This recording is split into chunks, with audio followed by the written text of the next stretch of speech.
Quand ils ont dit au 7e jour que tout le peuple crie des cris de victoire, les murailles qui étaient épaisses de plusieurs mètres en nom de Dieu, la muraille a dit, ah, là c'est la voix de Dieu. Là c'est la voix de Dieu. C'est pas la voix de simplement des hommes. Dieu est dans cette voix-là. Et c'est pourquoi tu cries Alléluia ce matin.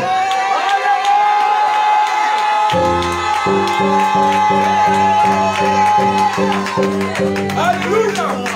Amen. Bien aimé, je vous encourage à faire une étude sur les murailles de Jéricho. Ce n'est pas une petite muraille comme chez nous là. C'est quelques centimètres. C'était épais. De telle enseigne que la maison de Rahab, la prostituée, était dans la muraille. C'était pas une petite affaire. Imaginez toute une maison dans une muraille. Imaginez la taille de la chose. Mais quand le peuple s'est mis à crier, quand le peuple s'est mis à crier victoire, enfant de Dieu, peu importe la muraille que tu traverses, peu importe la muraille qui se fait obstacle devant toi, les cris de ta louange vont faire trembler cette muraille-là. Et pendant que tu vas encore crier ce matin, la muraille va trembler jusqu'à s'ébranler au nom de Jésus. Nous allons crier à toi victoire. À toi, nous allons crier victoire. Enfant de Dieu, même si ta voix disparaît, elle va revenir un jour. Alléluia. Mais à toi, je veux que tu visualises cette situation qui t'a suivi en 2022 là. Ce blocage là, ce combat là. Je veux que tu le visualises. Et que tu le vois commencer à vaciller comme ça. Jusqu'à s'effondrer complètement. À ton cri. Parce que dans tes décibels là, il y a un facteur divin qui s'appelle le Tout-Puissant. Qui va accompagner tes décibels. Et la muraille là va tomber au nom de Jésus. On va partir à 3. Alléluia. Échauffe ta voix un peu. Il faut échauffer ta voix. Ah, oh. Voilà les sons qui sont là. Les techniques que vous faites là. Oh, ah, oh, tout ça là. Échauffe ta voix. Tu vas crier. Alléluia. Amen. La Bible dit, bien aimé, il y en a qui viennent dans l'église et me disent non, mais dans l'église il faut chuchoter. Hein? Non, mais tiens pas le son. Mon ami, la Bible que je lis l'a dit, chantez à l'Éternel, criez. Psaume 58, crie à haute voix, ne te retiens pas. C'est pas écrit? Ah ah.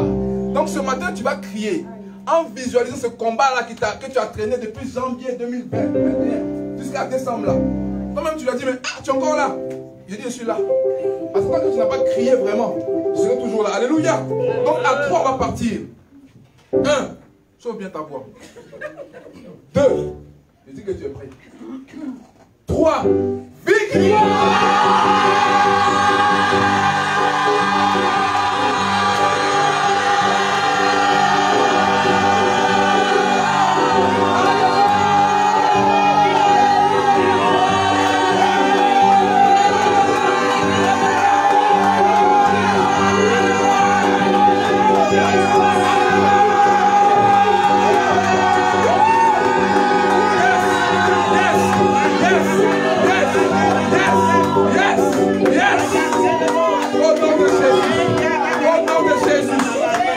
Alléluia. On parlera plus des anciens événements.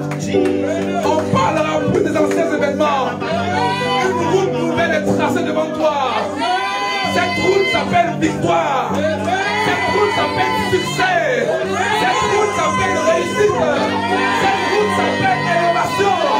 Cette route s'appelle constance. Cette route s'appelle victoire. Au nom de Alléluia. Wow. Ça va.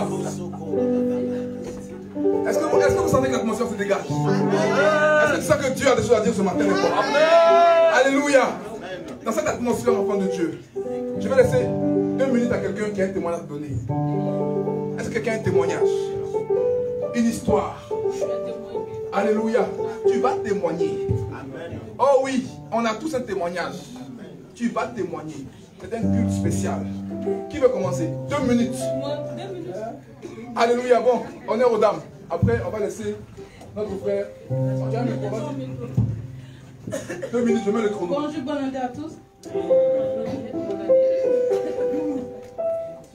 Enfin, je voulais dire merci à Dieu. Ça ne m'a jamais arrivé pour une fin d'année. Chaque année, en fin d'année, je suis dans la joie. Je saute.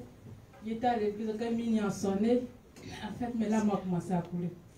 Mais ce n'est pas les larmes de tristesse, c'était les larmes de joie. Parce que j'ai vu la beauté de Dieu dans ma vie. j'ai vu tellement, Dieu a fait tellement de choses dans ma vie.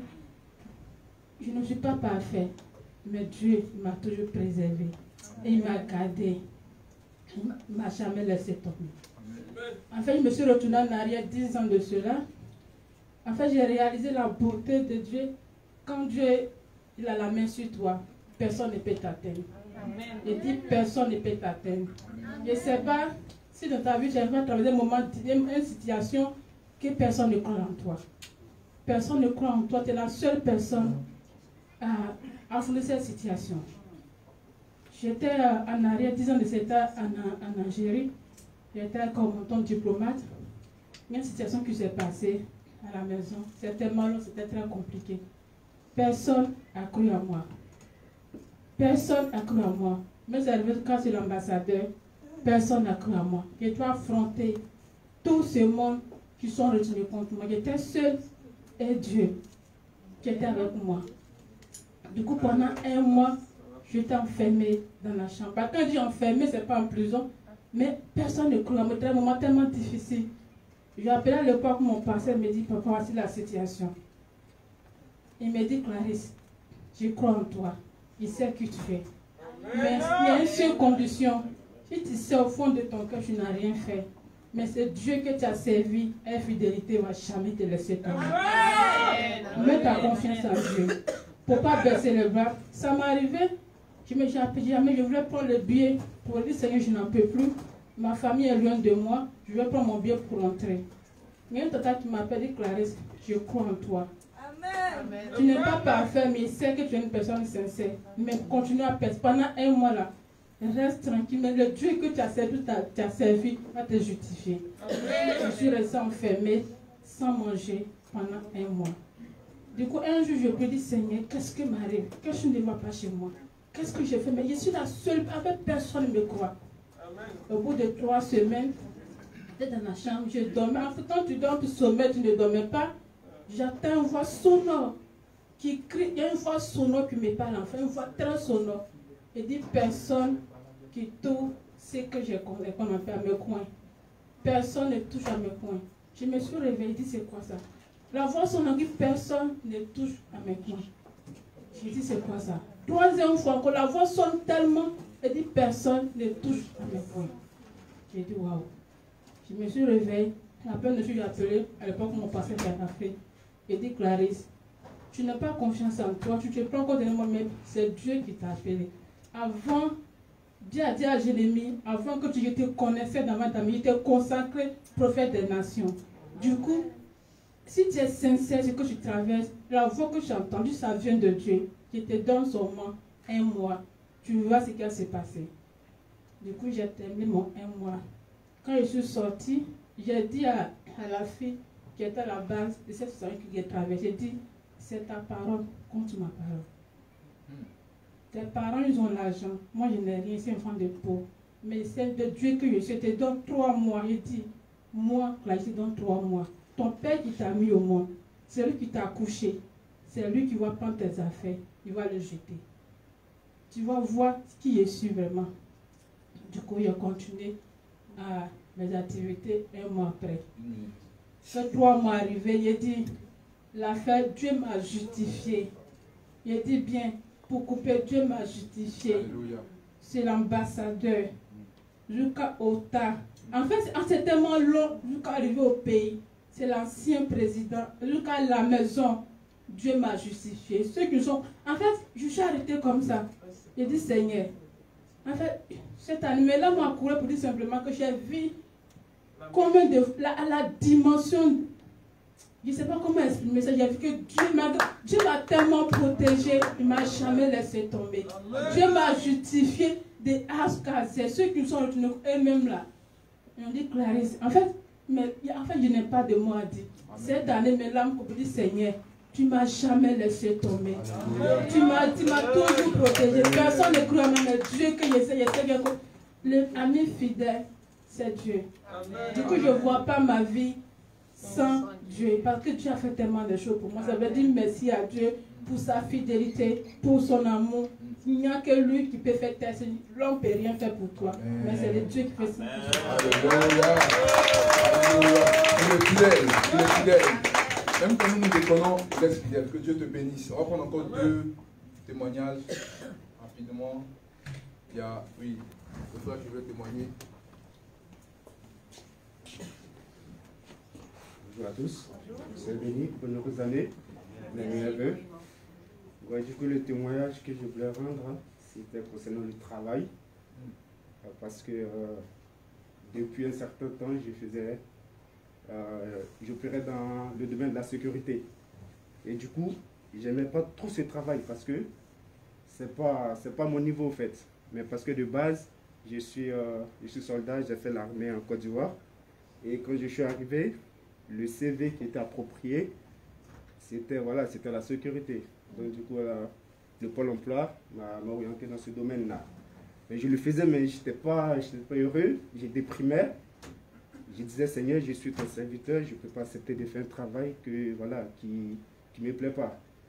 Et j'ai fait cela pendant 1 an, 2 ans. Et dans le mois de décembre là, j'ai opéré un miracle. Parce que je lui ai dit, Seigneur, ce travail que je fais ne me permet pas de prier, ne me permet pas de venir au culte, parce que les horaires de sécurité, c'est difficile. En ce premier-là, là où nous sommes en train de parler, il y a des gens qui sont en train de travailler. Si j'étais encore dans la sécurité, je ne serais pas là.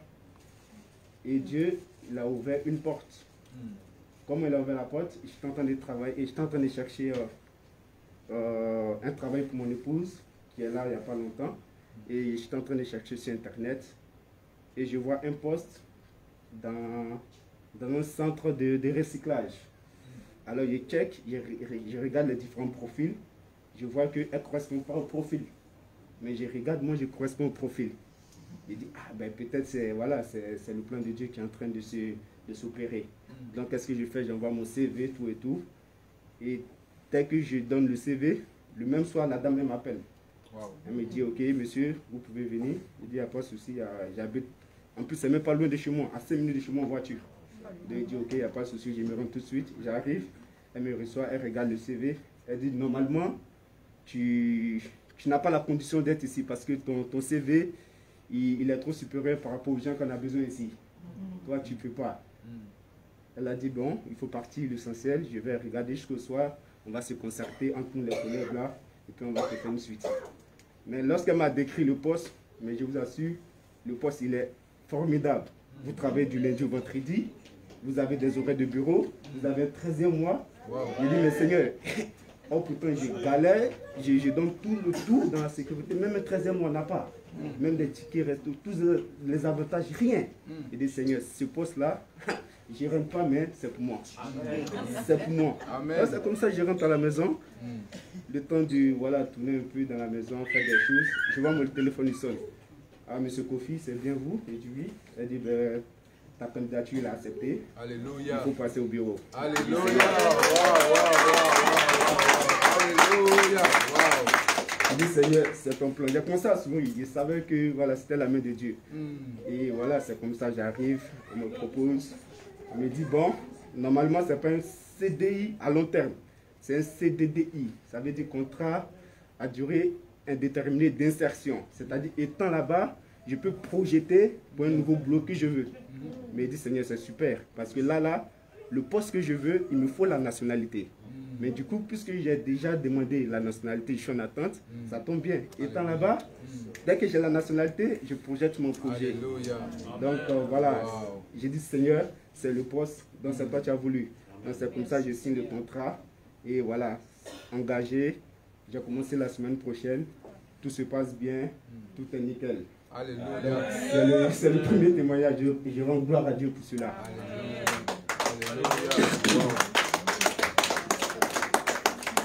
Et le deuxième témoignage, c'est concernant une facture que je devrais payer.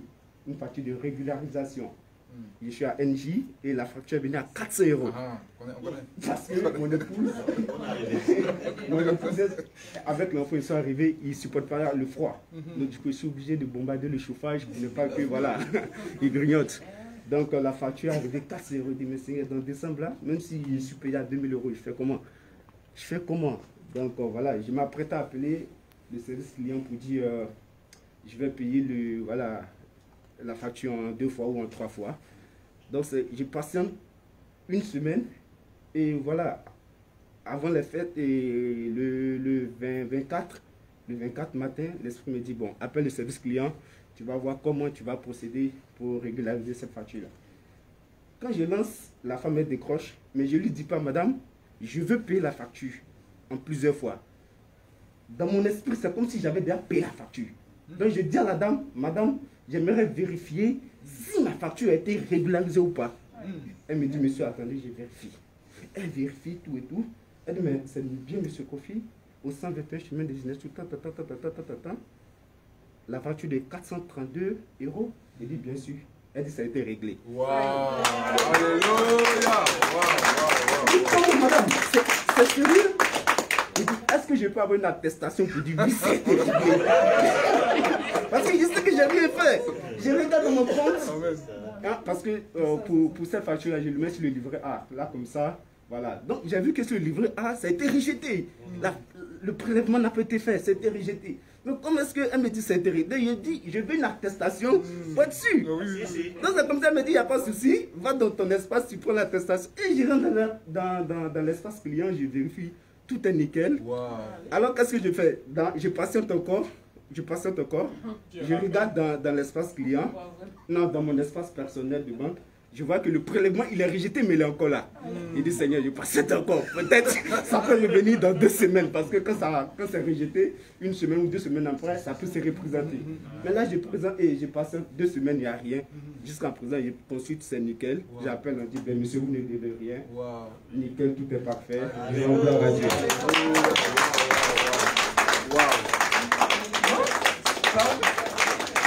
Que Dieu nous réalise tous.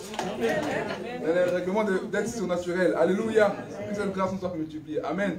On va prendre un dernier témoignage et après on va passer au temps de la parole. Oui, servante. Tu peux prendre ton micro là. C'est bon? Alléluia. J'en profite encore pour vous souhaiter une très bonne année et bonne santé à tous. Donc pendant les vacances scolaires, j'étais avec ma mère dans la région parisienne. En fait, cette année, c'était bizarre. Je voulais vraiment pas partir. Mais ma mère m'a appelé, m'a dit non, il faut venir, tout ça. En plus, il faut qu'on aille voir ton frère le 24 et le 25 pour l'encourager. Les médecins lui ont trouvé un cancer des os. Et en fait, ils lui ont rien expliqué. Ils ont même pas essayé d'appeler ma mère qui est dans le milieu médical. Et ils ont tout de suite déclenché la chimio, tout ça. Il y avait des infirmières qui venaient chez lui 2 fois par jour et tout, depuis quelques temps. Et même quand on a été là-bas, effectivement, il y avait une infirmière qui venait le matin pour lui faire une injection, le soir, tout ça. Mais ce qui s'est passé, c'est que ma mère m'a dit... Enfin, moi, j'ai pas... ma mère, elle avait dit à mon frère, envoie-moi toutes les analyses que tu as faites pour que je regarde tout ça et tout. Et effectivement, en octobre 2021, les analyses, elles n'étaient pas bonnes. Et ma mère, en fait, elle a commencé à refuser. En fait, depuis quelques temps, elle avait suivi, on lui avait envoyé un audio. Je crois que c'était un homme de Dieu, peut-être, en fait, qui est aussi coach de vie.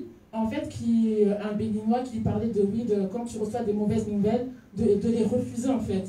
Et de les refuser par la foi, tout ça, pendant 1 mois. Si on te dit que tu as un cancer, tu dis que tu es guéri, que tu n'as pas le cancer, tout ça, que tu es de décréter des bonnes choses en fait dans ta vie.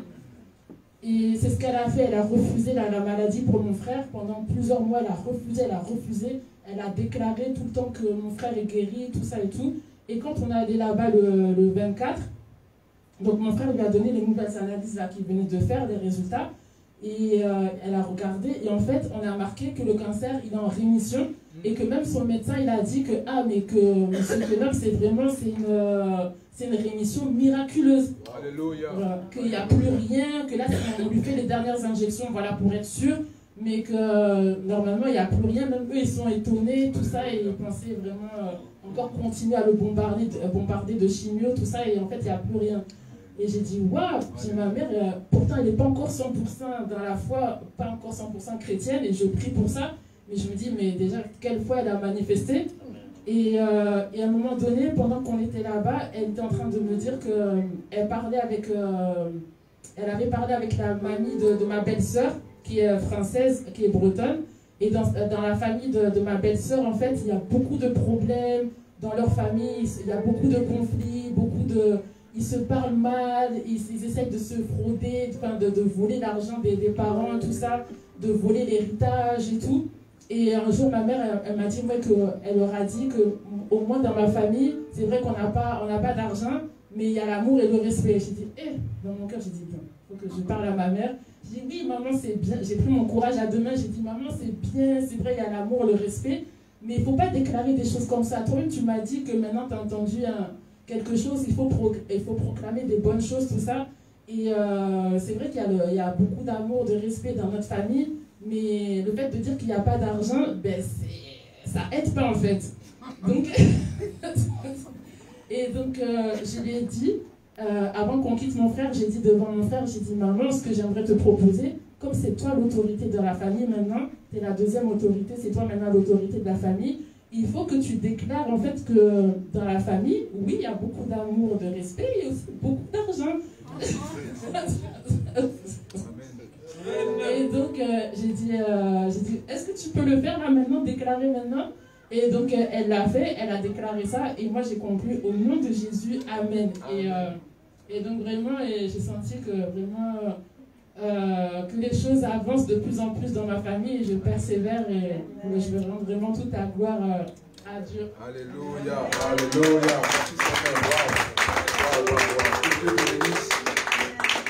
Merci au pasteur Sika pour ce travail merveilleux que tu fais au sein de ta famille. Alléluia. Nous allons passer à un temps particulier. Alléluia. Et je veux juste qu'on puisse prier. Alléluia. Tout ce que nous faisons est très sérieux, c'est vrai.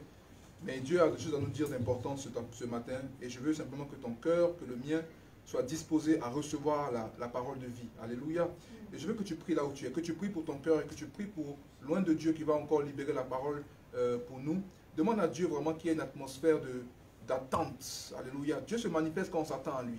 Et tu vas prier que Dieu t'étende ses mains et qu'il y ait une atmosphère d'attente afin de recevoir la pensée de Dieu pour nous au nom de Jésus de Nazareth. Élève la voix et prie au nom de Jésus. Seigneur mon Dieu, nous arrivons à un temps aussi important, Papa. Un temps où nous allons écouter ta pensée, écouter ta parole, Seigneur mon Dieu. Je prie au nom de Jésus de Nazareth que tu nous donnes d'être concentrés, de pouvoir capter ta parole, capter la pensée prophétique que tu veux nous donner ce matin, Seigneur mon Dieu. Nous refusons tout esprit d'égarement, tout esprit de vagabondage spirituel, Seigneur mon Dieu. Donne-nous d'être concentrés, mon Dieu, que nous maîtrisons nos pensées et que nous puissions recevoir ta parole au nom de Jésus de Nazareth. Merci pour ton oint, ton serviteur qui va encore libérer la parole, mon Dieu. Merci encore, Roi de gloire, de l'inspirer glorieusement, Père, pour nous, au nom de Jésus de Nazareth. Que tout esprit qui voudra perturber, mon Dieu, ce moment, soit lié, paralysé, Seigneur, mon Dieu, et que tu sois libre d'agir tel que tu veux, Seigneur.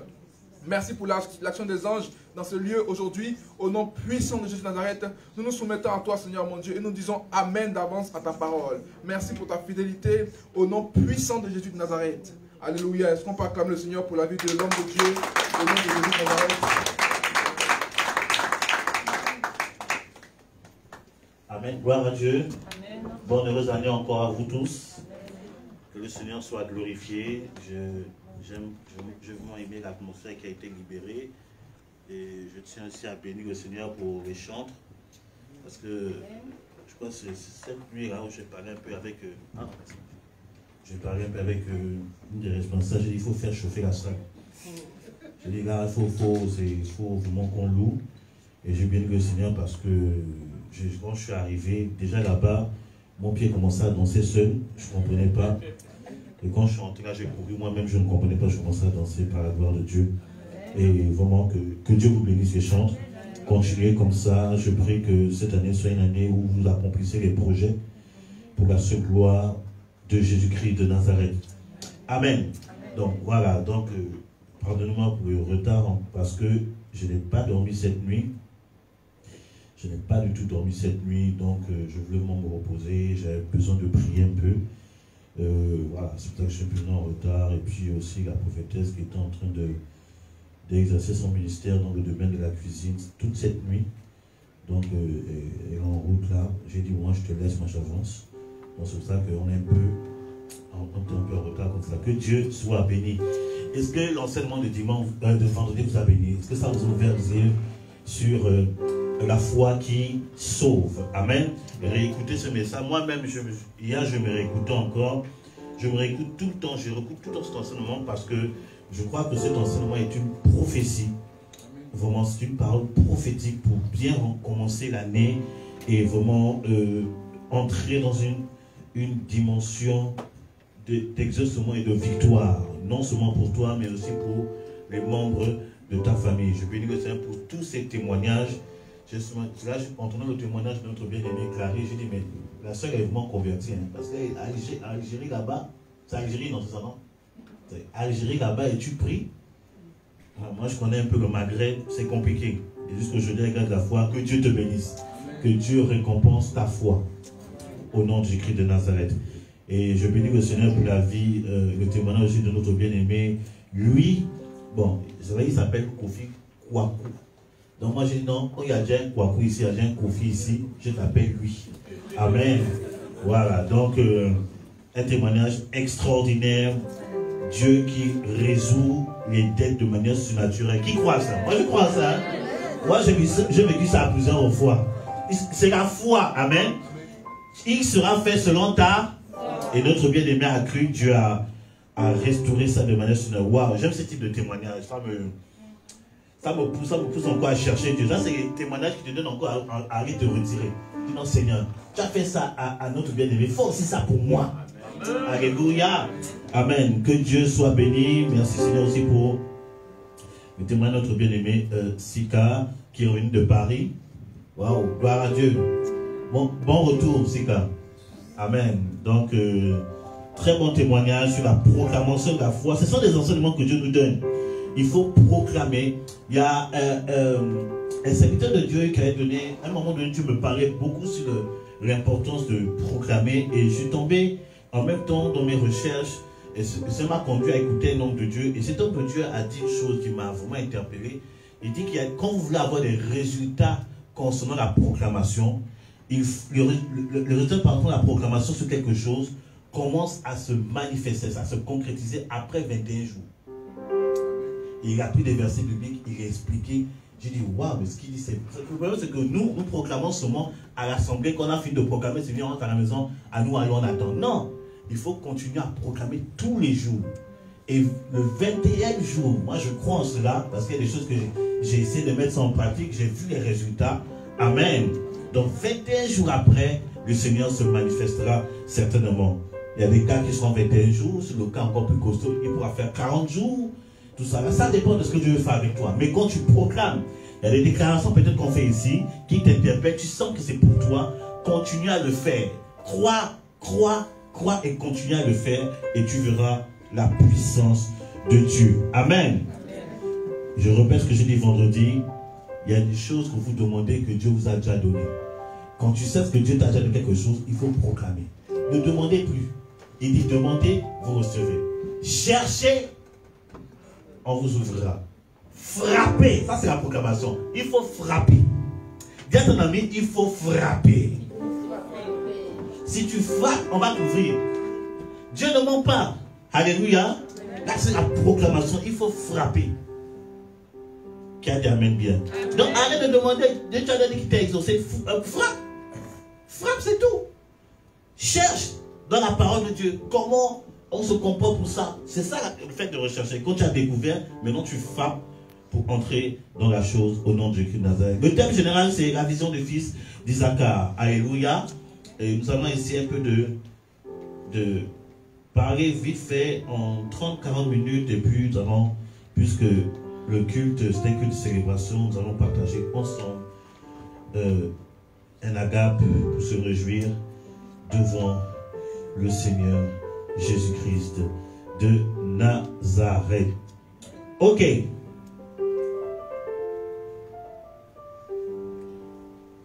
Voilà, donc on parle des fils, la vision des fils d'Isaacar. Amen. Avant d'aller en profondeur, il faut d'abord comprendre, c'est qui Isaacar. Alléluia. C'est qui Isaacar. Et quand vous étudiez la Bible dans le livre de la Genèse, vous voyez que Isaacar fait partie des enfants de Jacob. J'espère que vous connaissez tous Jacob. Qui connaît Jacob dans la Bible? Qui connaît Jacob? Ok, donc si tu ne lèves pas la main, je vais quand même expliquer. Amen. Tout ça là. Oh, Anderson, ça va? Oh, quand je te vois, mon cœur est dans la joie. Ok, on parlera. Que Dieu te bénisse. Amen. Donc, Jacob est le fils de Isaac. Qui connaît Isaac? Isaac est le fils de Abraham. Alléluia. Papa Abraham. Alléluia. Donc, Jacob a eu combien de garçons? A eu combien d'enfants? 12 fils plus une fille. Ah, ça me fait penser parole et contrôle de connaissance dans l'école de formation. Ça nous donne des idées. Amen. Donc, Jacob a eu 12 fils et une fille. Vous voyez qu'en Israël, bon, vous savez, on parle beaucoup de 12, les 12 tribus, parce qu'en Israël, selon cette époque, tout ça là, les femmes, on ne comptait pas les femmes et les enfants. Amen. Les femmes étaient beaucoup négligées, étaient mises de côté. Heureusement que Jésus est venu. Ah, bien entendu, heureusement que Jésus est venu. Hé sœur, tu fais les malheurs aujourd'hui, c'est parce que Jésus est venu. À l'époque de Moïse, les femmes étaient foutues d'elle. La femme n'avait pas le droit de parler. Elle avait sa place, comme dit un prédicateur très en retard, la place de la femme c'était à la cuisine. Alléluia. À cette époque-là. Maintenant, Jésus est venu nous affranchir. C'est pour ça que Paul dit qu'en Christ, il n'y a ni femme, ni homme, ni femme. Alléluia. On devient des vases que le Saint-Esprit veut utiliser pour bénir. Qui a dit amen bien. Oh les femmes, est-ce que... Je n'entends pas ton amen les femmes. Dites amen fort. Amen. Non, votre amen ne me convainc pas. Dites amen comme il y a des lionnes. Amen. Donc vous voyez que c'est ça. Donc, Jacob a eu 13. Mais comme cette époque-là, les femmes étaient qu'on a compté 12. Alléluia. Et Isaacar était le 9e fils de Jacob.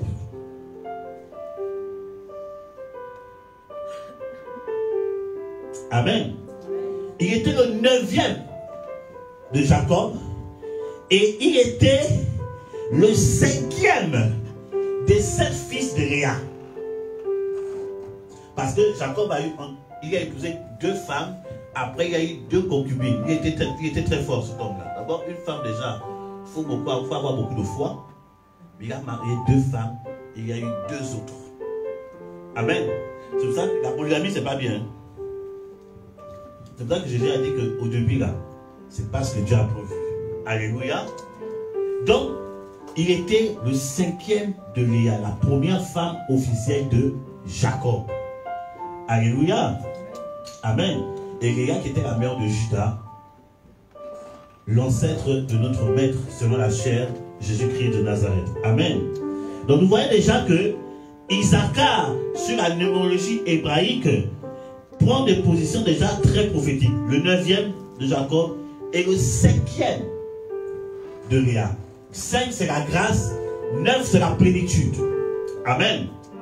Amen. Donc vous voyez que sa position déjà dans la famille est très stratégique et très prophétique dans les temps qui sont en train de venir. Alléluia.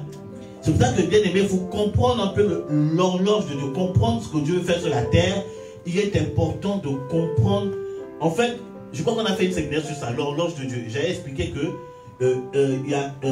Dieu a 2 ou 3 horloges. La première horloge, c'est Israël. Amen. Un enfant de Dieu doit apprendre à aimer Israël et prier pour Israël. À votre amen est bizarre. Amen. Je vous ai dit qu'un prophète complet doit connaître les Écritures sur la fin des temps. Amen. Donc un chrétien normal, parce que le salut vient des Juifs, nous dit dans Romains chapitre 11. Le salut vient des Juifs. Donc tu dois aimer Israël et tu dois prier pour Israël. Parce que si Israël n'avait pas désobéi, tu ne devais pas être sauvé. Et c'est ce que Romain dit, non? Romain 11. Donc si tu vois un chrétien qui n'aime pas Israël, si tu as un chrétien qui condamne Israël, ce qu'ils appellent la théorie de remplacement, c'est une théorie démoniaque. Où les gens disent que l'Église a remplacé, l'Église c'est déjà le peuple de Dieu, il a remplacé Israël par l'Église, c'est faux. Israël est le peuple de Dieu. L'Église c'est l'épouse. Israël est le peuple de Dieu. Dieu appelle même Israël son premier-né. Dieu est un Dieu d'alliance. Même quand tu déconnes, l'alliance de Dieu demeure. Hein? Alléluia. Israël est le peuple. Bien aimé, quand vous voyez dans l'histoire, vous voyez même que, écoutez, une petite nation comme Israël, je ne connais pas la superficie exacte, mais quand tu vois dans la carte, c'est un petit pays. Hein? Les nations n'arrivent pas à renverser Israël. Ils n'arrivent pas. Depuis des années-lumière, ils n'arrivent pas. Parce que la main de Dieu, quand la main de Dieu est sur toi là, appelle tous les Goliaths que tu veux. Ça ne marchera pas. Ça ne marchera pas. Bon, c'est pas un culte d'eschatologie.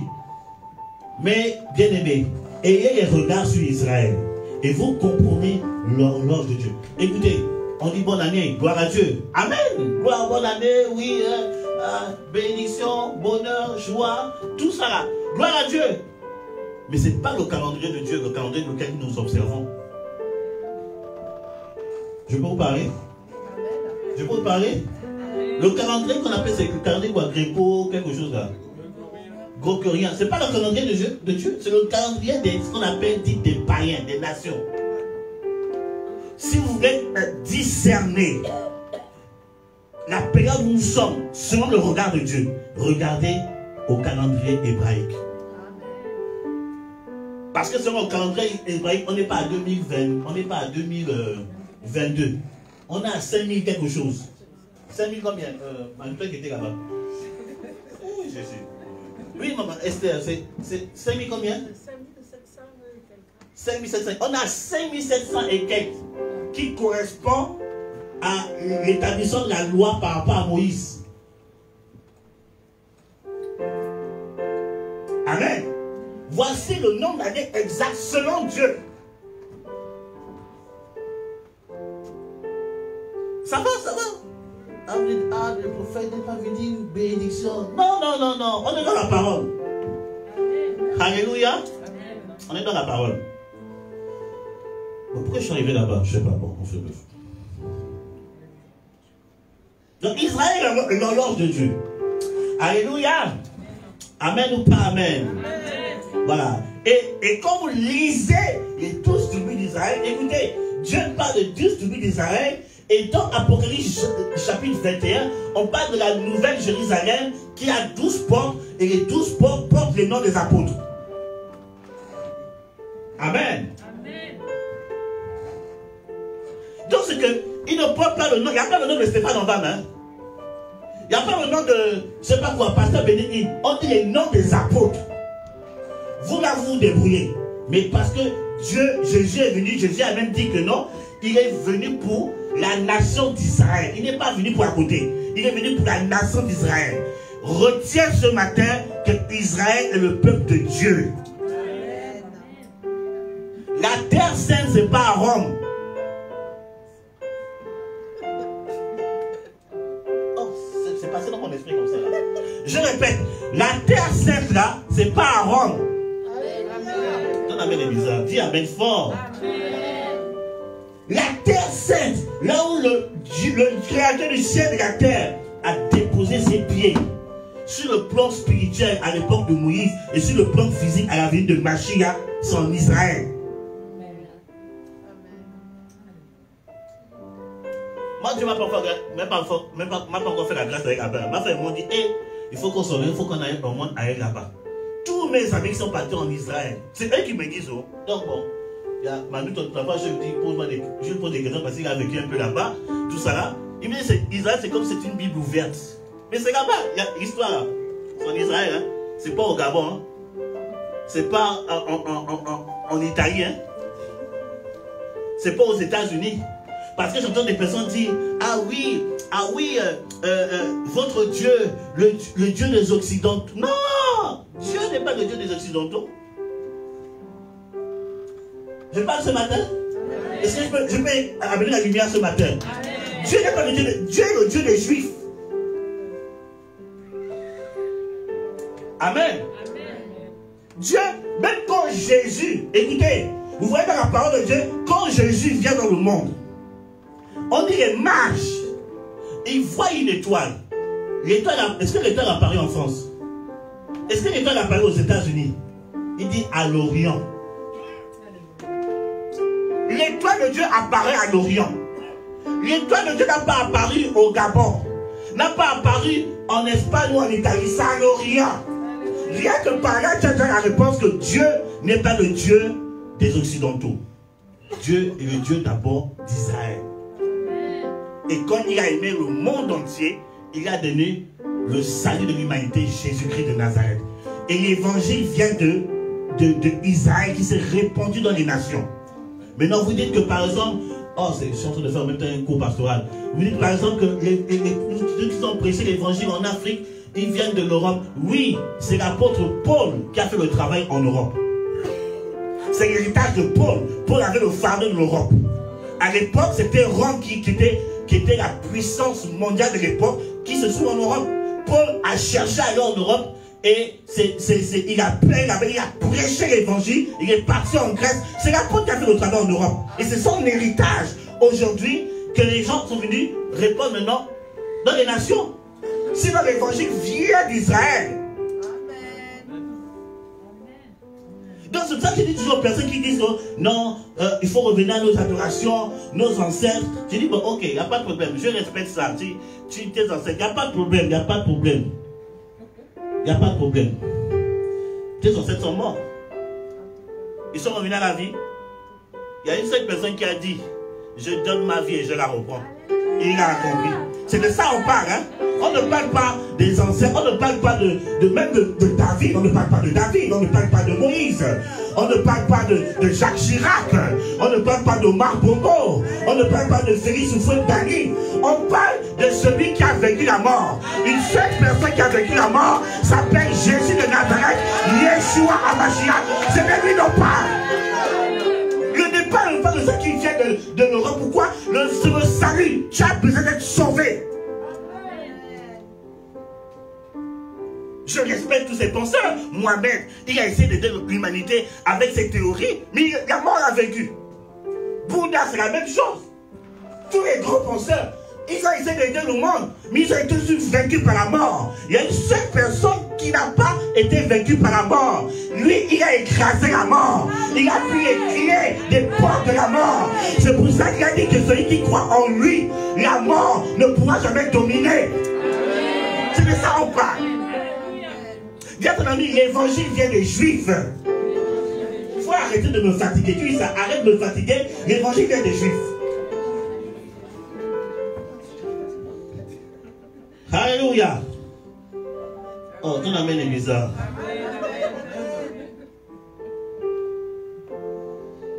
Oh, ma carabaya soko baba. My God. Donc, vous voyez que maintenant, dans les 12 tribus d'Israël, vous allez voir que il y a quelque chose qui va se passer. Écoutez, prenons le livre de la Genèse. Genèse chapitre 49 plutôt. Genèse chapitre 40. Oh my God. C'est bizarre. Pourquoi je pense à Josiane? Pourquoi je pense à Josiane? Elle est là ou pas, Josiane? Elle n'est pas là? Elle est absente. Hein? Elle est absente. Elle fait un remplacement. Ah, ok. Je veux que je pense à elle, je ne comprends pas. Ok. Je vais interroger le Seigneur, il va m'expliquer pourquoi je pense à elle. Le Seigneur protège, gars. Je prie déjà, je la protège au nom du Christ de Nazareth. Genèse 49, verset 14 à 15. Oui, prophète, tu peux me lire ça, s'il te plaît? Isaacar est un âne robuste qui se couche dans les bergeries, en voyant combien une vie stable est bonne et le pays agréable. Il couvrira son dos au fardeau et se soumettra au labeur forcé. Amen. Amen. On dit Isaacar est quoi? est un âne robuste. Alléluia. Avant d'aller en profondeur, Issachar veut dire tout simplement, Issachar veut dire, excusez-moi, je vais dans mes notes, homme de la récompense. Amen. Et ça aussi référence à ce qu'on appelle le salaire. Alléluia. Amen. Donc quand on parle d'Issachar, c'est que Dieu parle d'une récompense.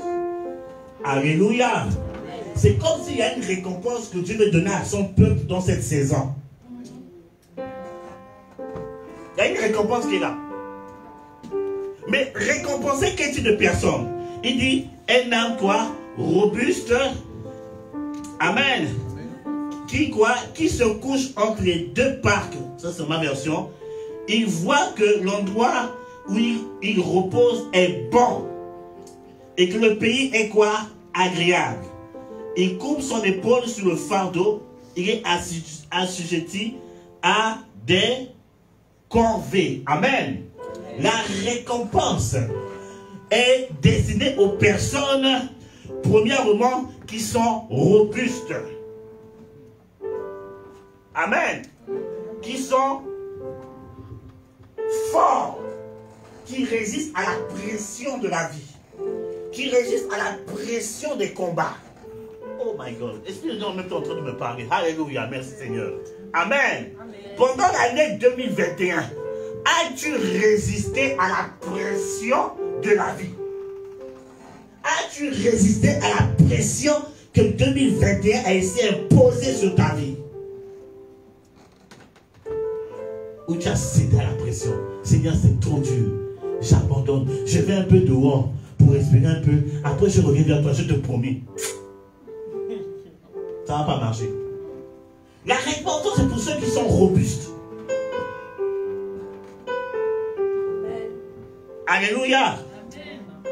Robuste sur le plan spirituel, robuste sur le plan de la pensée, sur le plan du moral, sur le plan que tu as un front dur. C'est pour ça que Dieu a parlé à Josué. Il a dit à Josué, il faut te fortifier mon gars. Parce que le chemin que tu vas emprunter là, c'est pas facile, c'est pas pour les enfants. As-tu résisté à la pression? La récompense qui viendra cette année-ci, tu vas la vivre. Amen. Mais si tu as dit, Seigneur, je mets un pied dehors là-haut pour respirer et puis je reviens. Ah. Je prie que la miséricorde de Dieu te localise. Parce que Dieu est bizarre. Hein? Il y a un homme de qui disait l'injustice de Dieu. Parfois, sur le plan humain, tu peux comprendre que Dieu, tu peux dire peut-être que Dieu est injuste. Non. L'injustice de Dieu, c'est sa justice en même temps. Écoutez, tu peux te donner à fond pour lui. Tout faire pour que les choses avancent. Une personne qui vit dans le désordre là, il vient pour la première fois, il obtient tout ce que tu cherches en une seconde et il continue. Et toi tu es là, mais Seigneur, c'est ce qu'on appelle l'injustice de Dieu. Seigneur, c'est injuste. C'est pas injuste, c'est juste. Parce que c'est là, il révèle sa grâce. Alors je prie que pour le premier mois, que tu sois victime de l'injustice de Dieu. Ah, tu dis pas amen, hein? C'est qu'il y a des choses là, que les gens cherchent depuis, toi tu l'obtiens sans effort. C'est ça la justice de Dieu. Les gens travaillent pour obtenir ça. Toi sans effort, avec tes défauts, tes bêtises, ton manque de connaissances, tu l'obtiens. C'est ça la justice de Dieu. David a bénéficié de la justice de Dieu. Quand vous lisez le livre de Samuel, vous vous rendez compte que pendant que le prophète est venu voir qui sera le roi, et vous allez voir qu'avant ça, c'est une chose qui m'a marqué, un prophète de Dieu, ça m'a vraiment marqué, Seigneur, vraiment tu es bizarre. Samuel dit, sanctifie-toi et tes enfants. Isaïe a sanctifié tout le monde, sauf David. Isaïe a préparé tout le monde, sauf David. Les personnes qui étaient préparées pour recevoir la bénédiction, pour recevoir l'onction, ce n'est pas eux qui ont reçu la grâce. C'est la personne qui n'était pas préparée qui a reçu la grâce de la royauté. Est-ce que je parle à quelqu'un ce soir? C'est ça l'injustice de Dieu. comme je vous ai dit que David sentait mauvais, il sentait les champs, il sentait les moutons, il sentait, il puait. Dieu a dit, c'est toi que je cherche. Alors je prie ce matin que tu sois victime de l'injustice de Dieu. Celui qui dit Amen bien expérimentera sur le nom de Jésus. Ton Amen est bizarre, ton Amen est bizarre. Celui qui dit Amen bien. On va passer des témoignages de notre bien-aimé. Oui, c'est la justice de Dieu. Toi, ce mois-ci, l'économie que tu avais là, tu avais promis quelque chose. La facture est venue, tu as payé.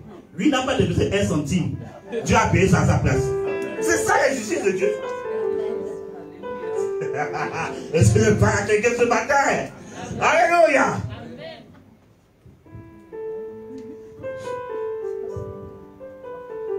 Oh, sois victime de cette injustice. Seigneur, je veux cette injustice dans ma vie au nom de Christ de Nazareth.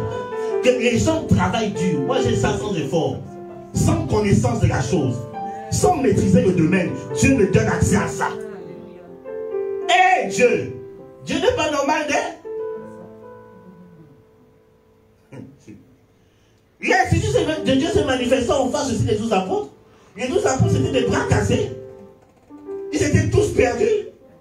D'abord, les pharisiens, les sacrificateurs qui étaient censés maîtriser la parole, Dieu les a mis de côté. Il a choisi des personnes qui étaient dehors, qui ne sont jamais allées à l'école. Écoutez, dans le Nouveau Testament, quand on parle de l'école, ça parle par rapport à la loi, par rapport à la Torah. Ils ne sont pas partis à l'école, ils ne connaissent pas la Bible. Et les religieux disent que Pierre ne savait même pas lire. Un an de 45 ans ne savait pas lire. Mais Dieu a dit, c'est toi le responsable. Tu es le chef de l'église. L'injustice de Dieu, c'est ça. Toi, tu te dis, oh, mais quand même, moi, je suis parti à l'école, je suis mon master, je maîtrise ce domaine. Dieu a dit, c'est pas ce qui m'intéresse. Moi, je veux être injuste dans la grâce par rapport à une personne. Est-ce que vous comprenez là quand je parle d'injustice de Dieu? Vous comprenez maintenant? Sois victime de cette injustice. Je déclare, sois victime de cette injustice. Sois victime de cette injustice. Je déclare et je déclare que cela s'attache à toi. Ça rentre dans ton corps, ça rentre dans ton sang, ça rentre dans tes os, ça rentre dans tes habits. Tout ce que tu touches. Oh my God! Tu dis, Seigneur, c'est injuste. C'est juste. Alléluia. Que Dieu nous bénisse. Bon, nous sommes déjà bénis, hein? Mais que Dieu nous bénisse encore. Moi, j'aime la bénédiction. J'aime pas la malédiction. Malédiction, c'est pas bien. Hein? Malédiction, quand ça te poursuit, c'est pas bon. Mais la bénédiction, c'est... C'est pour ça qu'il faut tout faire pour attirer la bénédiction vers toi. Il faut tout faire pour activer la bénédiction qui est en toi. Alléluia. Il faut aimer la bénédiction. Quand tu aimes la bénédiction, il faut faire du bien. C'est seules les personnes qui font du bien sont des personnes bénies. Amen. Ton amen est bizarre. Dis amen fort. Alléluia. On dit, il voit que le lieu où il repose est agréable. Il voit. C'est que l'esprit d'Isaacar est un esprit de discernement. Il voit. Il constate. Il remarque. Il se rend compte que là où il est, c'est quelque chose d'agréable. Je prie que Dieu te donne cet esprit de discernement, que tu constates que là où tu es, c'est là où tu dois être béni, c'est là où Dieu doit te visiter. Peut-être l'endroit que tu as fréquenté là-bas, ce n'est pas bon. Dieu te donne cet esprit de discernement. Écoutez, quand le Seigneur est venu me saisir, tout ça au Gabon, je suis reparti dans des endroits que j'ai fréquentés, je me suis rendu compte que c'était des endroits de mort. J'ai arrêté d'aller dans les bars. J'ai arrêté d'aller en boîte de nuit. J'ai arrêté de faire, de jouer au coureur de jupons. Parce que je me suis rendu compte que là-bas, c'était la mort. Mais la vie, c'était dans la présence de Dieu. La vie, c'était dans l'assemblée des saints. La vie, c'était d'évangéliser. Je me suis rendu compte, l'esprit de discernement a commencé à se manifester. Je prie ce matin que Dieu ouvre ton esprit et tu commences à discerner ce qui est bon pour toi et ce qui est mauvais pour toi. Alléluia. Afin de faire la part de choses. 2021, tu as ouvert ton cœur à tout le monde. Tu as donné bisous à tout le monde. Or que la Bible dit, Dieu nous envoie comme des brebis au niveau des loups. Amen. que 2022, que Dieu te donne un discernement, que ce n'est pas à tout le monde que tu dois donner des bisous, que ce n'est pas à tout le monde que tu dois faire un check, que ce n'est pas à tout le monde que tu dois ouvrir ton cœur. Écoute, tu as confié ton cœur aux mauvaises personnes, tu as ouvert ton cœur aux mauvaises personnes, ils ont pris que ta confession, ils ont utilisé ta confession contre toi. Tu as investi de l'argent sur de mauvais projets. Que Dieu te donne le discernement. Isaac se rend compte. Hey! Non, ici c'est mieux. Alléluia.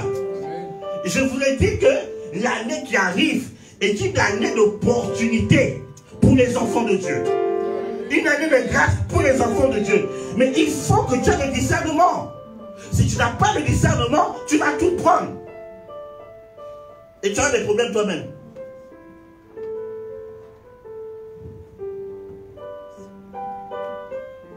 Est-ce que je parle à quelqu'un?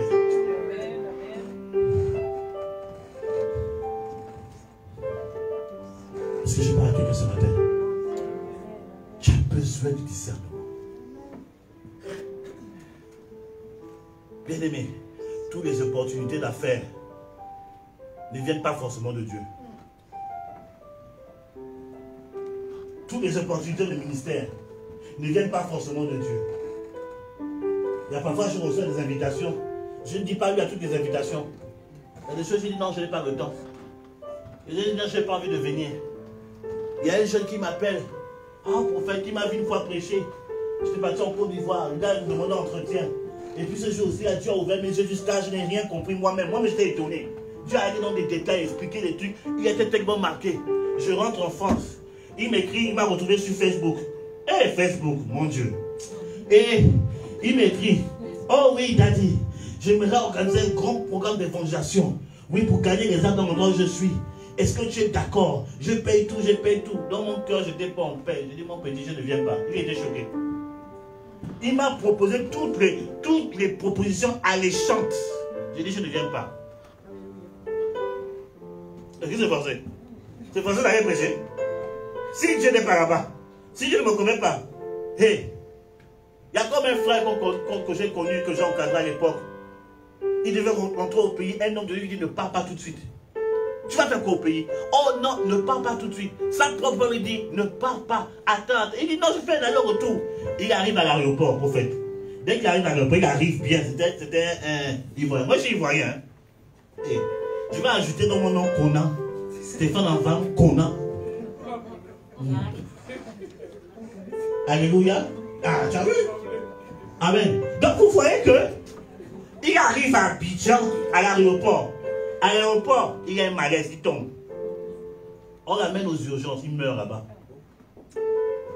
Bien aimé, c'est pas forcé.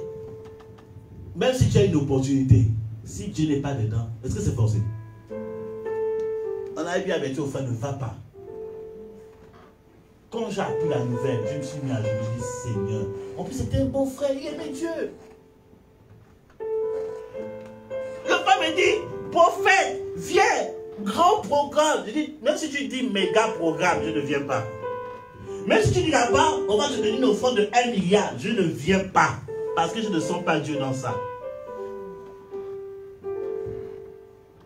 Après, je venais comme ça, je ne connais personne là-bas. Après, vous allez m'empoisonner. Et puis la prophétesse va pleurer seule. Jamais. Vaincu au nom de Jésus. Isaac, il constate. Le disait, il constate que là, c'est agréable.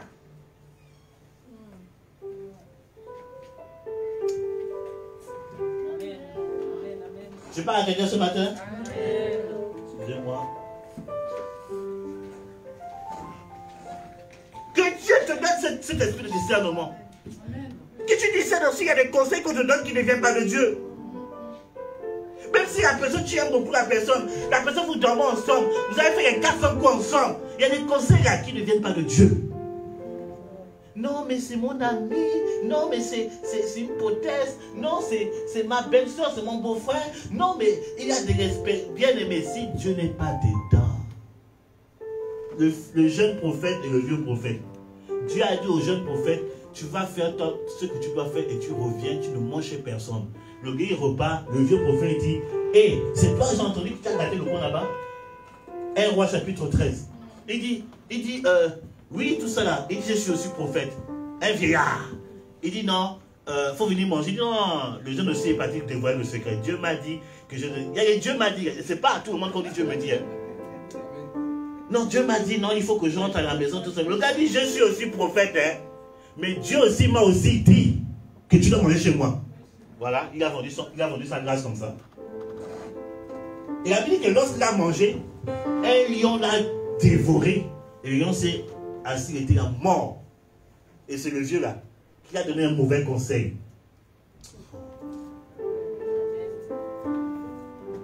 Tout ce que Dieu dans ton cœur là, tu dis à tout le monde. Oh, tu sais, Dieu m'a dit, Dieu m'a dit. Tu vas tomber sur un vieux prophète qui va te donner un conseil pour te tuer. Et c'est le même Dieu prophète qui va t'enterrer. On ne parle pas à tout le monde de ces discerne. Dis à ton ami, discerne un peu, discerne un peu, discerne. Ah, discerne. Même quand le Seigneur te parle, moi je lui dis comment je fonctionne. Moi, quand Dieu me donne un projet, je garde ça dans mon cœur. Même parfois à ma femme, je ne dis pas des choses. C'est en Dieu et moi d'abord. Je prends le temps de prier. Je prends le temps d'étudier. Je prends le temps d'analyser. Maintenant, je ouvre mon cœur lorsque Dieu révèle ça à une personne. Si Dieu révèle ça à cette personne, c'est que cette personne a un cœur pur. Donc je peux parler, je dis, tu vois, ce que tu as, Dieu m'a parlé de ça aussi, que je dois faire ça. Et on commence à discuter, est-ce qu'on peut prier ensemble? Parce que Dieu ne peut pas me révéler quelque chose à une personne qui ne m'aime pas. Vous comprenez ce que je suis en train de dire? Je parle à quelqu'un ce matin? Ton amen est bizarre, dis amen comme un guerrier. Oh, on est en 2022. Alléluia. Dieu ne peut pas révéler quelque chose à une personne qui ne m'aime pas. Si tu as révélé mon secret, c'est que quelque part, tu m'aimes et tu veux que j'avance. Donc je peux ouvrir mon cœur à toi. C'est comme ça qu'on fait. Toi, oh, Dieu me dit, oh voilà, Manu, Dieu me... Mais est-ce que Dieu t'a dit d'aller voir Manu? Est-ce que Dieu t'a dit d'aller voir... Est-ce que même Dieu t'a dit de venir me voir d'abord? Reste d'abord avec Dieu. Reste d'abord avec Dieu. Prie. Développe la chose. Seigneur, parle-moi en profondeur. Seigneur, parle-moi en profondeur. Et cela se révélera à toi. Peut-être un matin, l'Esprit de Dieu peut me prendre pour dire, toi, je vois un projet, Quand c'est comme ça, tu dis, prophète, attends, on va parler après, prophète, on va parler après. Là, on va parler, parce que si Dieu m'a révélé, c'est que je n'ai pas de... Je te combattrai jamais, je vais même t'aider à rentrer dans la chose. Prie d'abord. Sois comme Issachar. Alléluia. La Bible était soumise à des corvées. Issachar était un travailleur. Il avait l'éthique du travail. Alléluia.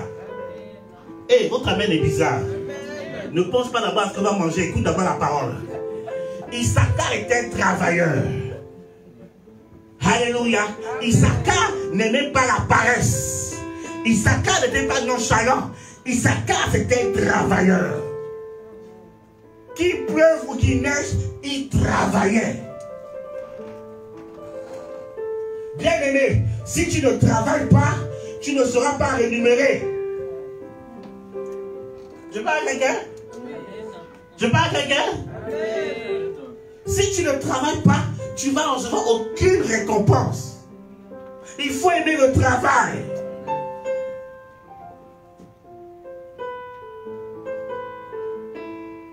Jésus était un travailleur. Au moment où les disciples disent, Seigneur, va manger, il dit non, ma volonté c'est de faire, ma nourriture c'est de faire la volonté de Dieu. C'est quoi? C'est faire son travail, son œuvre. Toi, tu es tout le temps assis devant Netflix, devant Prime Video, devant Disney, je sais pas quoi, Disney quoi? Disney Channel, plus là-bas là, tout ça là. Tu es tout le temps en train de regarder les émissions, là, les Miss Monde, les Christina Babylone, là, et tu te montres là. Tu connais les heures, tu connais les saisons. Tu peux citer la première saison, la deuxième saison, la quatrième saison. Même en tant qu'enfant de Dieu, je ne comprends pas pourquoi les gens regardaient les trucs de Marseille, là, leur émission de Marseille, de Babylone, là, les débauchés comme ça, là, ils ont besoin d'être sauvés, ils ont besoin de passer par la délivrance. Mais toi, là, tu es en train de regarder, tu regardes l'histoire où il y a les calomnies, ils se mettent des bâtons sur les roues, tu regardes, alors qu'il y a quelque chose que tu dois faire dans le secret. Il y a un travail que tu dois faire d'abord. Arrête d'envier la vie des autres. Arrête de dire, j'aimerais être comme... Une fois, j'ai dit au Seigneur, oh Seigneur, j'aimerais avoir l'onction de cet homme. Le Seigneur m'a dit, tu peux payer le prix qu'il paye. Est-ce que tu peux payer le prix qu'il paye?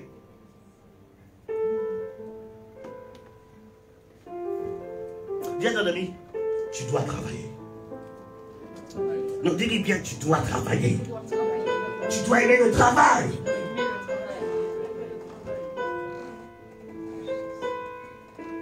Arrête de rester dans ton 4 murs. Tu es tout le temps dans les 4 murs. Tout le temps, tu es là devant ton ordinateur. Tu es là tout le temps en train de regarder YouTube. Tu connais tous les prédicateurs de YouTube.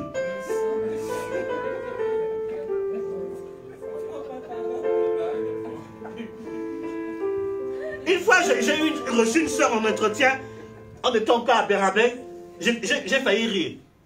Mais à cause du ministère, j'ai dit non, si je ris, c'est pas bon. J'ai failli rire. J'ai dit ma soeur, elle dit oh prophète, oh oui, délivrance. J'ai dit avant de parler d'abord de délivrance, parle-moi d'abord de ta communion avec Dieu. Tu lis ta Bible? Elle dit non, j'ai dit tu lis, réponds-moi oui ou pas non. La réponse est difficile. J'ai dit, mais comment tu fais pour entretenir ton esprit? Ah, mais moi je regarde des prédications sur YouTube. J'ai dit, Jésus. Ça, c'est la nourriture réchauffée, ça. J'ai une prédication sur YouTube. Quand j'ai tout ça, c'est la nourriture réchauffée. Ça perd son goût. J'ai dit, ma soeur, avant qu'on fasse des mensonges, règne d'abord ton intimité à Dieu. Parce que je ne veux pas créer des problèmes dans ta vie. Commence déjà à lire la Bible régulièrement. Commence déjà par là. Supprime un peu YouTube. Désactive un peu de ton téléphone, de ton ordinateur. Arrête un peu ça. Prends du temps à lire la parole de Dieu. Et à nous là, lire la Bible, on ne fait même pas une seconde au commencement de Dieu. Et puis tu fermes la Bible. La Bible, là, on prend du temps à lire. Tu fais 1 heure de lecture, 2 heures de lecture, 3 heures. Tu peux organiser des veillées personnelles de lecture de la Bible. Je te dis la vérité. Si tu es persévérant dans ça, tu vas voir des choses qui vont se passer dans ta vie. Il y a même des délivrances que tu vas vivre sans qu'on fasse sans. On dit lis la Bible. Je suis prophète de ministère. J'ai prophétisé. Hein. Mais à un moment donné, j'ai dit arrêtez de courir vers les prophéties. Va lire la Bible. Ça là, il faut lire ça. Lis ça. Lis. Prends ta Bible. Montre à ton voisin. Comme ils sont au visage comme ça. Dis lis ta Bible. Faut lire ta Bible. C'est la meilleure des prophéties. C'est la meilleure, bien aimée. Ma prophétie pour 2022, j'ai reçu en lisant la Bible. C'est en lisant. L'Esprit de Dieu m'a saisi. J'ai compris. Il dit 2022, voici ce que je veux que tu fasses pour moi. J'ai dit Seigneur, j'ai compris. En lisant la Bible. Je n'ai pas appelé, papa, appelé mon père, je lui dis, papa, prophétise un peu sur moi. Dis ça. Qu'est-ce que Dieu te dit? Je n'ai pas dit chercher le prophète des prophètes, Jésus au travers de sa parole. Amen. Je sais ce que je dois faire en 2022. Je sais ce qu'il me demande en lisant la Bible. Je sais dans quelle option je vais opérer en 2022 en lisant la Bible. Je sais ce que Dieu me donnait à partir de ce mois-ci en lisant la Bible. Dis à ton ami, lis un peu la Bible. Dis, lis oh. Si tu ne sais pas lire, il y a Bible audio. Tu vas sur YouTube, Bible audio, Matthieu, ça existe. Tu mets tout. Voilà, Matthieu, tu écoutes. Lis la Bible. Amen. Moi, parfois en dormant, je mets la Bible audio. Je mets ça, je dors avec la parole de Dieu. Je vais saturer mon esprit de la parole de Dieu. C'est ça que moi, personnellement, quand une personne est trop négative, je ne parle pas avec la personne. Quand une personne commence à être négative, ça m'énerve. Parce que Dieu nous a fait de frapper les gens. Je suis capable de juger quelqu'un qui est négatif. Ça m'énerve, j'aime pas les personnes négatives. Parce que le négatif empêche le miracle. Une personne trop négative va peu pourrir mon adversaire de miracle que je cherche. Je suis en train de chercher un miracle dans ma vie. Je ne veux pas parler forcément des personnes négatives. Hey, moi j'ai besoin de miracles. Hein. Si toi tu cherches des miracles, c'est toi-même. Je cherche des miracles de Dieu tous les jours. Donc j'ai besoin de créer l'atmosphère de foi. Donc ton côté négatif là, j'ai pas besoin de ça. Il faut quitter mon atmosphère. Laisse-moi chercher Dieu.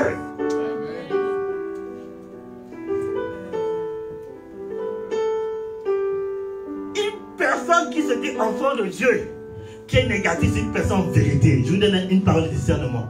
En vérité, cette personne ne lit pas la Bible. Parce qu'une personne qui connaît la parole a toujours des paroles de grâce et de foi. Même quand tout va mal, elle ne dira jamais c'est fini. Elle ne dira jamais. Parce qu'elle voit dans la Bible, elle dit que nous sommes plus que vainqueurs par celui qui nous fortifie. Nous sommes plus que vainqueurs. Quelle que soit la situation, tu es vainqueur. Quel que soit le combat, tu es vainqueur. Quelle que soit l'épreuve, tu es vainqueur. Parce que Jésus a déjà remporté ta victoire à la croix. Il a déjà remporté. Il dit, la mort ne pourra pas. Les épreuves ne pourront pas. Le manque de nourriture ne pourra pas nous séparer de l'amour de Dieu. Pour dire même les anges, même si Michael vient, il ne peut pas me séparer de la victoire que Christ a fait pour moi. Il ne peut pas. Mais si tu n'es pas connecté à la parole, tu ne pourras jamais savoir ce genre de choses. Isaac était un bosseur. Il bossait dans la prière. Il bossait dans la parole. Il bossait. La Bible dit que Isaac, lorsqu'il était, il devait entrer dans sa destinée. Il s'est mis à creuser du puits. C'était son travail. Il y a eu de l'adversité. Isaac n'a pas baissé les bras. Il a continué à creuser. C'est pour ça que je te dis ce matin, oui, tu as eu des oppositions en 2021. Mais je t'annonce que Dieu te dit, il faut que tu continues à creuser. Il faut que tu continues à te battre. Ça va marcher. Ça va marcher. Je te dis, ça va marcher. Ça va marcher. Il a creusé. Jusqu'à ce qu'il a dit, il est arrivé à Roboth, largesse. C'est parce qu'il ne s'est pas laissé avoir par les persécuteurs. Il ne s'est pas laissé avoir par les ennemis. Plus il y avait les adversaires, plus Isaac creusait. David a dit, je me réjouis à la vue de mes adversaires. Aïe, aïe, aïe, aïe. David, lorsqu'il voyait l'adversaire, il dansait déjà. Il commençait à danser. Il sortait les faces. Il sortait les pas bizarres. Parce qu'il savait que l'adversaire annonçait une victoire. L'adversaire annonçait une délivrance. L'adversaire annonçait quelque chose de bien. Bien aimé, ne baisse pas les bras. N'abandonne pas. Ça va marcher. Ne baisse pas les bras. Jésus a eu le sentiment d'abandonner. Mais il a dit non, non, non, non. Je suis à deux. Écoutez, je vous dis une chose. Quand tu as le sentiment d'abandonner, tu as deux doigts d'expérimenter ta victoire. Jésus a eu le sentiment d'abandonner. Parce qu'il était à deux doigts de partir à la croix pour toi.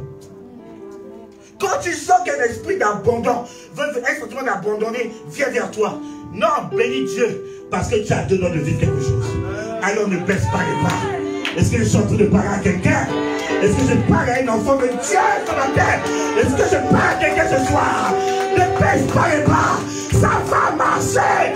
La porte que tu cherches depuis là va réussir à s'ouvrir. Elle va s'ouvrir. Elle va s'ouvrir. Parce que le Dieu que tu sers s'appelle fidèle. S'appelle miracle. S'appelle Dieu de victoire. Il s'appelle El Shaddai.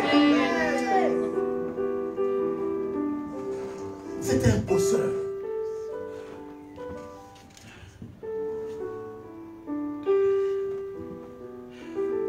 Est-ce que je parle à quelqu'un ce matin?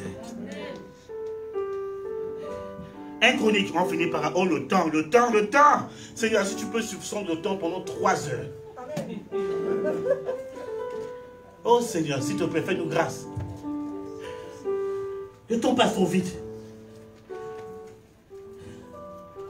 On va fermer les yeux, on va ouvrir, on sera déjà en été.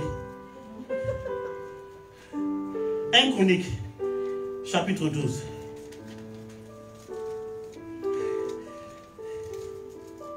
verset 23 et le verset 32. Prophète, je t'écoute. Le verset 23, tu sautes et tu vas au verset 32. En effet, des renforts arrivaient quotidiennement pour aider David jusqu'à ce qu'il y ait une grande armée comme l'armée de Dieu. 32. Verset 32. Les descendants d'Isaacar, hommes qui comprenaient les temps et savaient ce que Israël devait faire. Il y avait 200 chefs et tous leurs frères étaient sous leur commandement. Amen. Donc vous voyez que quand on parle de la vision des fils d'Isaacar, Seigneur, Jésus, il dit que, au verset 23, on dit que David, en fait, il sait quoi? Il a mis sur pied une armée. Alléluia. Je paraphrase. Alléluia. Il dit, voici le nom des armées pour la guerre. Et vous allez voir que avant le verset 32, il est en train d'énumérer les noms des tribus. Et chaque tribu avait son rôle. Alléluia. Et maintenant, quand il arrive au verset 32, en parlant des fils d'Isaacar, la Bible nous dit expressément que les fils d'Isaacar, excusez-moi, les fils d'Isaacar avaient l'intelligence des temps pour savoir ce que devrait faire Israël, 200 chefs et tous leurs frères sur leurs ordres. Amen. Donc c'est que Isaacar n'est pas seulement un esprit de tout ce que j'ai énuméré, travailleur, voilà, de discernement, etc., etc. Mais Isaacar a aussi l'intelligence des temps. C'est qu'ils avaient la grâce de connaître le temps de Dieu pour le peuple. Ils avaient l'intelligence du timing de Dieu. Alléluia. Et David les met dans l'armée qui allait partir en guerre. C'est que, bien aimé, pour la guerre, si tu n'as pas des personnes qui ont le timing, la stratégie prophétique, pour savoir quand il faut attaquer, quand il faut se cacher, quand il faut se défendre, bien aimé, tu vas échouer. Alléluia. Ils avaient la vision des choses. Ils savaient que ça là, ça annonce la pluie. Ça annonce le soleil. Ça là, ça annonce l'Éternel veut que vous fassiez tel temps de jeûne. Ou ça là, ça annonce. Ils avaient cette intelligence. Excusez-moi, et nous voyons dans la Bible deux personnes majeures qui ont opéré sous cette onction. Il y a Joseph et il y a Daniel. Alléluia.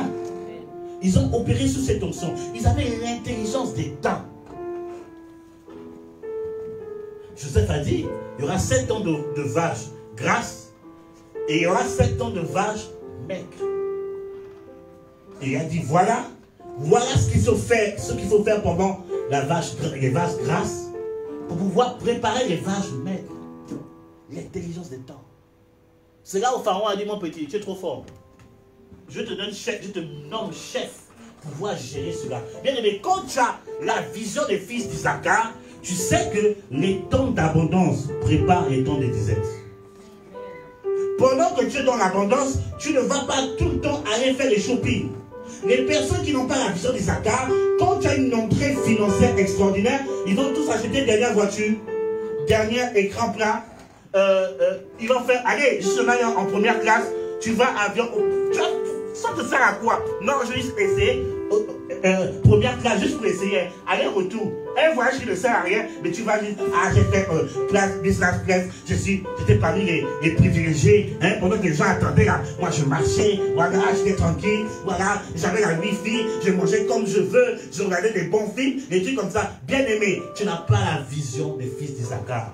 Quand tu as la vision des fils d'Isaacar, tu sais que quand il y a l'abondance, c'est pour préparer quelque chose qui arrive. L'abondance ne veut pas forcément dire c'est le temps de... L'abondance ne veut pas dire forcément c'est le temps de faire. L'abondance est une prophétie pour te dire qu'il y a un temps de disette qui arrive. Il faut te préparer, il faut épargner, il faut mettre de côté. Qui a dit amen bien?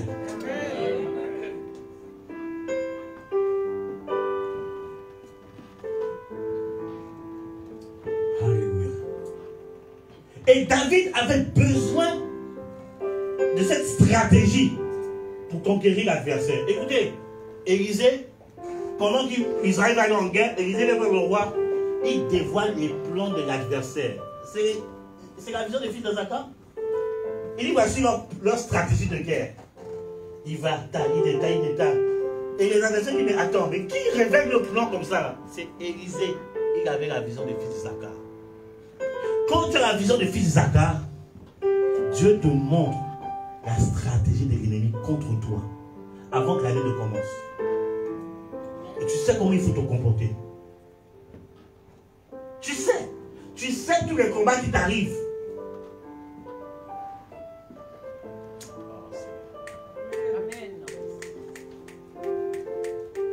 C'est pour ça que, bien aimé, vous n'écoutez jamais. Moi, parfois, je m'amuse de réécouter les anciens messages qu'on donne. Mais dernièrement, pendant l'épreuve que nous avons traversée, le Seigneur m'a parlé. Il dit, mais les messages que tu donnais, toi-même, tu ne fais pas attention. Je suis parti regarder les anciens messages. Mais je me suis rendu compte que Dieu nous parlait déjà sur ce qu'on allait traverser. Les thèmes que Dieu a donnés. J'ai dit, Seigneur, tu nous avais parlé. Tu nous avais parlé. Il faut que Dieu te donne aussi la grâce d'être attentif. C'est pour ça que lorsque Dieu parle, il faut noter. Ta mémoire ne peut pas tout mémoriser. Il faut noter. Habakkuk dit, Dieu a dit d'écrire la prophétie jusqu'à ce qu'elle s'accomplisse. Il faut écrire. Amen ou pas amen? Bien ami, il faut écrire. Écris un peu, écris un peu. Et tu dis pas, dis-lui, il ne va pas te manger. Dis, il faut écrire. Mais écoutez, si tu n'écris pas, comment Dieu va te rappeler? La Bible dit que le Saint-Esprit viendra rappeler les paroles de Jésus. Mais comment tu veux que le Saint-Esprit te rappelle les paroles de Jésus si tu ne notes pas déjà ce que Jésus te dit comme parole? Hier j'étais en train je réfléchissais sur le culte d'aujourd'hui. Et une pensée qui m'est venue, qui m'a dit une chose. Le Seigneur me disait une chose. Il me dit, moi-même, je suis Dieu. J'ai des livres. Dieu a des livres. Oh. Vous n'avez pas lu ça dans la Bible? Dieu a des... faut lire. Dieu a des livres. Livre de souvenirs. Vous n'avez pas lu ça dans la Bible? Le livre de souvenirs. Amen. Le livre de vie. Dieu a des livres. Dieu lui-même écrit. Est-ce que je parle à quelqu'un ce matin? Dieu lui-même écrit. Il n'a pas besoin d'écrire. Hein? Il est omniscient, il connaît tout. Il n'a pas besoin d'écrire. Mais lui-même il dit, pour te montrer l'exemple que toi-même tu dois écrire, moi-même j'écris. Amen. Comment vas-tu te rappeler des stratégies, des promesses, si tu n'écris pas? C'est pour ça qu'en tant qu'enfant de Dieu 2022, tu dois avoir ta Bible et ton cahier de méditation. Moi, personnellement, les gens qui connaissent bien chez moi, ma femme est témoin, je ne mens pas. J'ai des cahiers de méditation. J'en ai un stock. J'ai même mon premier cahier de méditation depuis le Gabon. C'est dans ma cave là-bas. Je garde ça précieusement. Quand Dieu peut m'interpeller, je vais chercher le truc, je le lis. Je dis, donc depuis là, tu me parlais des choses pas bien aimées. Parce que chaque méditation est une prophétie. Je dis, Dieu connaît ton avenir. Il sait ce qui va t'arriver dans 5 ans. Donc déjà, il te prépare déjà, il t'enseigne déjà par rapport à ce qui va t'arriver dans 5 ans. Donc il faut que tu puisses noter la vision. C'est pour cela que les paroles de l'Éternel, Dieu lui-même est venu écrire sur les tablettes pour Moïse. Il dit, je t'apprends. Moïse a vu les choses. Hein? Moïse a vu l'écriture de Dieu. C'est fort, hein? Dieu est de celui qui a écrit. Il dit, mon petit. Hé, quelle intimité. Bon, Moïse, après, il a déraillé, il était tellement il a tout cassé. Il dit, bon, maintenant, toi, tu vas écrire maintenant. Il dit, quoi, tu crois que je suis ton boy, je te fais grâce, je te cache. Tu vas écrire toi-même maintenant. Moïse était quelque chose quand même. Hein. Dieu te fait quand tu casses. Aujourd'hui, on devait voir quelle était l'écriture de Dieu, il a tout gâté. Là, on ne sait pas. C'est l'écriture de Moïse qu'on a d'abord en Israël.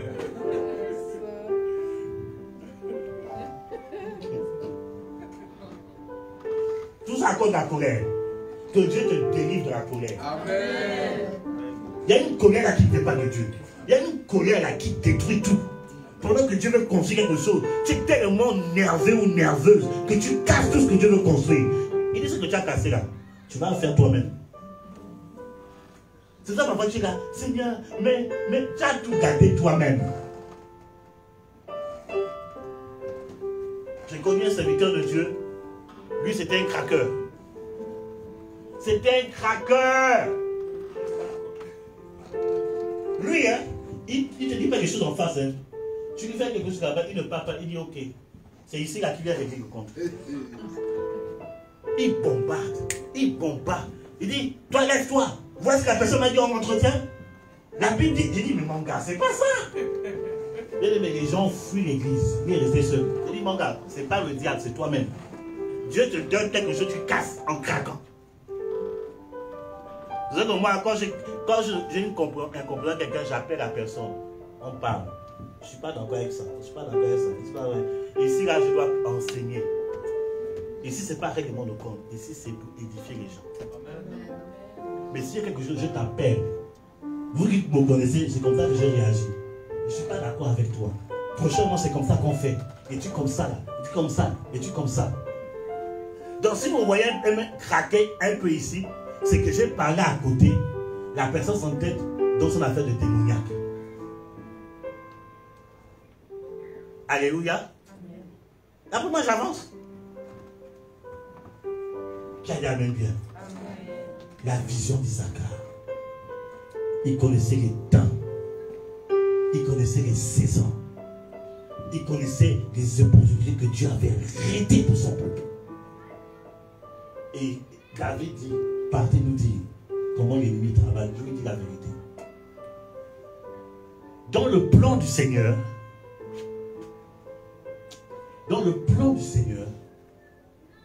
dans la saison qu'on est en train d'arriver, et j'ai été béni parce que j'ai vu un prophète, j'ai écouté un prophète hier, il a dit la même chose que le Seigneur m'a dit. J'ai dit, waouh, Seigneur, merci pour la confirmation. Bien aimé, j'ai vu comme un nuage noir. J'ai vu comme un nuage noir occuper l'atmosphère des nations. Ce que j'ai vu, ce n'est pas une bonne nouvelle pour les nations.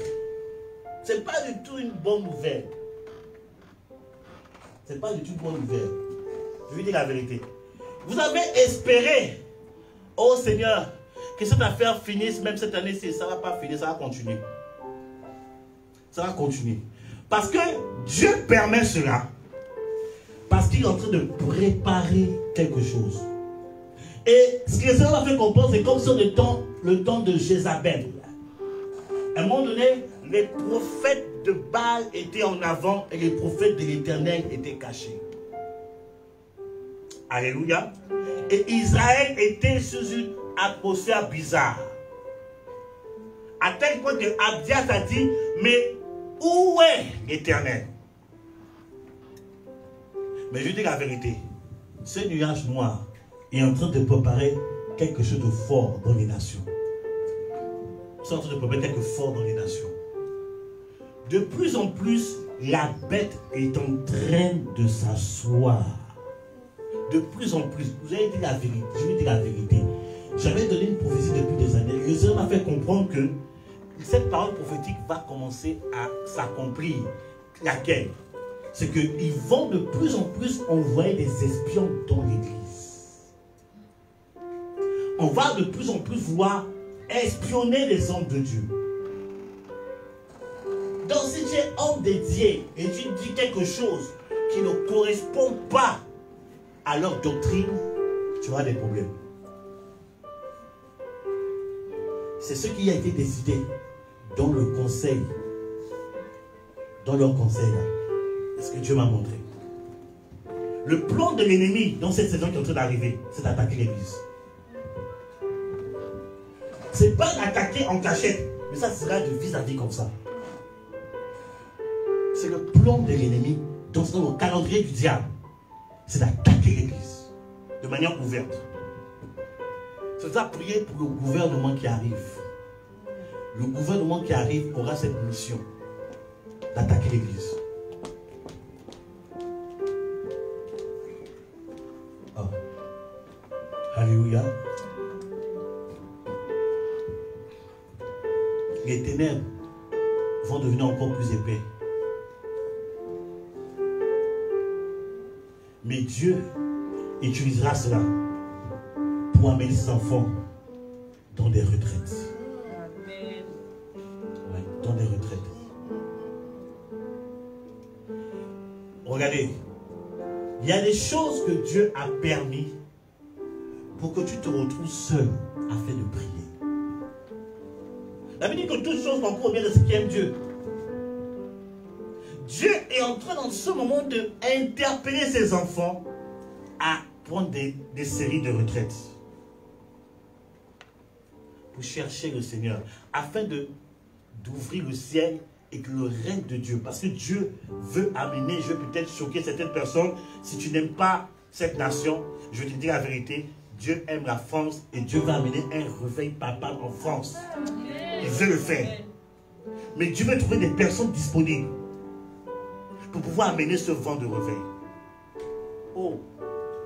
Amen. Wouh!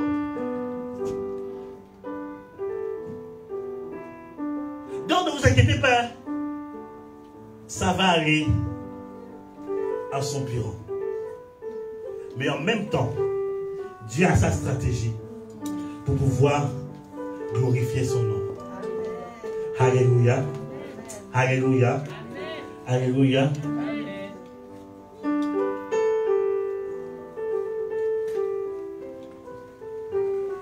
Le prochain gouvernement va attaquer l'église. Il va attaquer l'église. C'est pour ça que il faut qu'on prenne des temps de prière avant ces élections-là. On va prendre au moins un mois, on va prier pour ces élections. Parce que quand Dieu parle, le plus souvent, quand Dieu parle, ce n'est pas parce qu'il ne parle pas pour dire que cela va s'accomplir. Parfois, il parle pour te dire, je veux que tu pries contre ça. Amen. Écoutez, Ésaïe le prophète est venu voir le roi. Il dit au roi, prépare-toi dans 15 jours, tu vas mourir. Et Ésaïe, il se barre, hein, ils sont fous, Ésaïe. Le roi dit, ok, je te respecte, hein. Tu es le vieux père tu es le père spirituel de la nation, mais moi je veux parler à Dieu. Le roi parle à Dieu. Il dit, Seigneur, souviens-toi de moi. Il a commencé à intercéder pour sa vie. Dieu dit, oh, excuse-moi, Ésaïe, repars. Et Ésaïe revient encore. Est-ce que ça fait de cela Ésaïe un faux prophète? Non. Ésaïe revient et dit, il t'ajoute 15 années. Amen. Pourquoi? Parce que le roi a quoi? C'est l'élevé dans la prière. Amen. Pourtant, c'est Dieu qui a dit, tu vas parler dans quel jour? Bien aimé, Dieu apparaît. C'est pas un diable. Dieu apparaît que ça a arrêté, tu vas mourir dans quel jour? L'intercession du roi a changé la bouche de Dieu. Il a dit, je t'ajoute 15 années. Donc Dieu attend de l'église dans cette saison une intercession pour la nation. Comme on est en France, je parle de la France. Sinon, je peux parler de ce qui va arriver en Côte d'Ivoire. Je peux parler de ce qui arrive au Gabon. Je peux parler de ce qui arrive en Espagne. Je peux parler de ça. Mais comme on est en France, on se concentre sur la France. Prions beaucoup pour les élections qui arrivent. Parce qu'il y a beaucoup d'enjeux. L'enjeu qu'il y a dans les élections qui arrivent est tellement haut par rapport aux élections précédentes que si on ne prie pas, bien aimé, on est cadavré. Vous allez entendre que les églises vont se fermer. Les prochaines élections là, les enjeux sont tellement hauts. que si on ne se lève pas, vous allez entendre des choses. Parce que les prochaines élections, ce qui a été décidé... Oh, est-ce que je peux dire ça en direct? Est-ce que je peux dire ça en direct? Parce que je ne veux pas dire ça. Après, ils vont entendre que leur plan a été dévoilé. Et ils vont modifier les choses. Fils, il faut couper le direct. Vous êtes bénis, vous qui êtes connectés. Au nom de Jésus-Christ de Nazareth. Que l'esprit de Satan soit sur votre vie au nom de Jésus. Amen.